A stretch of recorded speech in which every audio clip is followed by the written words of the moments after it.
OttoKit just rolled out 3 new features: forms, tables, and variables. So what better way to show how they work than with a practical business use case, a simple lead capture system. Let's get started. First, let me show you where you can find these new features. From the dashboard, you'll see here we have tables, forms, and variables. So we're going to start with forms. And here are the 3 forms I've created already. One is actually published. That's the one that we're going to use in our demo. To create a form, you just click on the Create Form button, and you can choose a blank form, or you can create one from a template, and they have several to choose from. So in my form that I've created, you can see here that we can add in basic fields. We have a selection option and some advanced options as well as some layout features. And if you were to click on the field on the right-hand side, you get to edit the features of the options for that field, such as having it required or hidden, character limits, things like that. Now this form is published. So what I want to do now is create an OttoKit workflow using form data from this form submission. So I'll go over to workflows here. I'll open up a new tab and I'll create a new workflow. Call this demo table, click on create. So our trigger here is going to be a form submission. So we'll click on the plus. Now, if you don't see the form here in the default OttoKit, you might have to search for it. So just search for OttoKit.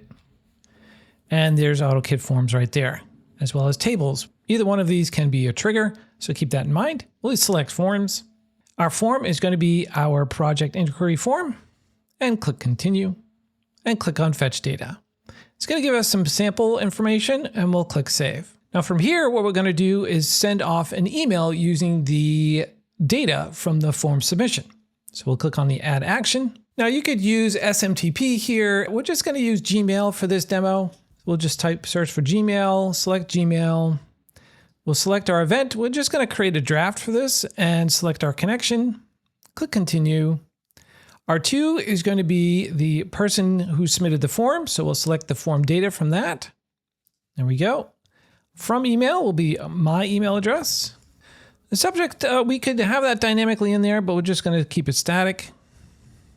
And then for the body, we could bring in a template if we had one created, but we're going to keep this nice and simple. Just going to say hi and then insert their full name.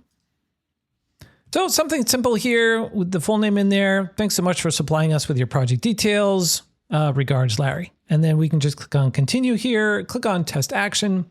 It's not going to get submitted because it's an invalid email address because it's sample at sample. To fix that, we can just put in a real email address just to test it out so that the functions correctly, and click on save.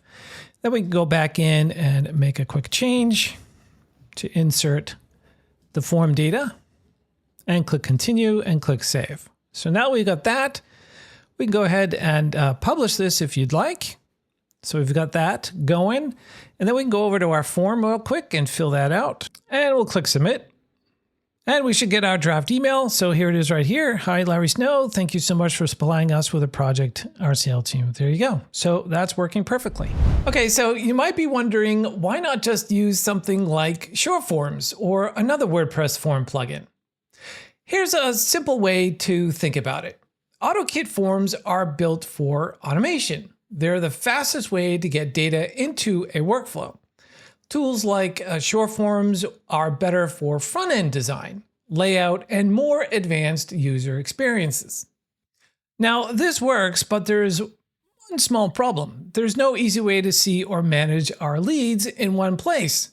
That's where tables come in. And this part is actually very cool. As soon as you create an OttoKit form, a table is automatically created behind the scenes, and every submission gets logged as a new row. So let's go ahead and check out our table here. So go over to tables, and you'll see that we have our project inquiry right here, our table. We've got 2 submissions. One I tested a little bit earlier. We can see here, everything is stored here from your form. Now you could add additional fields here. So let's do that. We can add in a text, long text, number, email, phone, date, currency, checkbox, drop downs, even JSON you can put in here. You can also filter and sort for some other functionality, as well as, of course, a search. Another cool feature is that you can export this data and you can share this table. So let me go ahead and add a field here. We'll call it text, and we'll just say new lead and create a field. So we've got a new column here called new lead. And then for the actual table data, we can just say yes. And changes are saved automatically. So you can manually add or subtract from these tables, as well as export the table data. So instead of thinking of tables as something separate, this is really just where your form data lives. Each column matches your form fields, and each row is a new submission. So let's go ahead and create a second workflow using tables. So we'll create a workflow, create from scratch. We'll just call this table demo. Click on create. So our trigger here will be table. So we can search for tables and up they come. And then our event, you can see we have 3 to choose from: record created or updated, record updated, or record created. We're going to select record created and click continue. Our table will be our project inquiry form submission and click continue. Now we can do a fetch data. It will use the sample text, and we can click on save. So from here, let's say you want to notify your sales team that you've got a new lead from your project inquiry form. So we want to go ahead and add an action here for Slack. So we'll search for Slack, select it. Our event will be send message to channel, select our connection, click continue, select our channel, we'll use sales. And our message here will be the contact information and the project details. So here we can use the table data. So the full name, project details, maybe put in the person's email address and click continue, and then click on test action. You can see here in my text that we've received the Slack message. Now every new lead that comes in from that form goes right into Slack. Just a quick note here, depending on your AutoKit plan, there are some limits here. For example, I'm on the business plan and I can have up to 10 forms and 20,000 table rows. There's no limit on the number of tables, but it's something to keep in mind as you build this out. Now let's talk about variables. This is where people can get a little tripped up. Variables aren't where your form data lives. That comes from the trigger. Variables are reusable values you can plug into your workflows. If we go into the variables tab here, you can see where I've created a custom variable, and you click on add variable to add in your own. And there are several types of variables that you can create: string, number, Boolean, JSON, and even a secret, like for API keys, for example. And then here are your system variables that you can use. Local date might be a good one. So instead of having to use a formatter action step here that I used to do, you can now just grab the date automatically through the variables. For instance, in our Slack message here, we could put in a date stamp.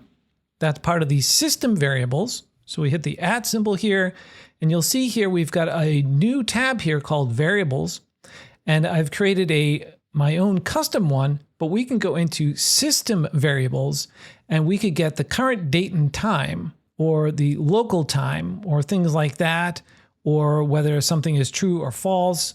Any of those system type variables we can insert here. So let's put in a human readable date time stamp, and so that our sales team knows when this was submitted, and we can click on continue and click on test action. And then if we go back to Slack, you'll see here now we have a date and the actual time. Now, instead of building another workflow step by step, let me show you a more advanced example. This one starts with a WooCommerce purchase.